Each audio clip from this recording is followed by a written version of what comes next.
Samaran ng usa ka lalaki, human gidunggab sa iyang giutangan kay wala makabayad sa iyang utang nga kuwarta. Nahitabo ang krimen alas 4 Domingo sa hapon, Enero 25 sa Purok 7 Sayre Highway, Barangay Baguntaas, Valencia City, Bukidnon. Gila ang biktima nga si Alberto Roflo Villarino, 51 anyos, residente sa Purok 13 sa Gutang Barangay. Ang suspek gila sa mga pulis nga si Geoffrey Cagais Wagas, 52 anyos, taga Barangay Sugod, Valencia City. Sa report sa kapulisan, igura nagpatubil sa iyang motorsiklo ang biktima sa usa ka gasoline station sa lugar. Dihang kalit miabot ang suspek sakay sa iyang motor ug naningil sa utang. Gibalibaran sa biktima ang suspek kay wala pa siya kwarta nga ikabayad ug misaad nga sunod semana na lang siya mobayad sa balance sa iyang utang nga 300 pesos sa suspek.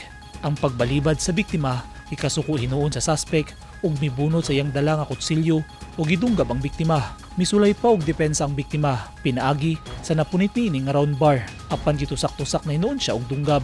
Subay sa report, Napulo kasama dinunggaban ang nahiaguman sa biktima ug dali kining gidala sa ospital. Sa ulahing update, ana sa stable ang kahimtang niini. Nadakpan na sa dayon sa mga pulis ang nanunggab nga suspek. Na-recover sa mga otoridad ang Batangas knife nga gituang gigamit sa suspek sa krimen.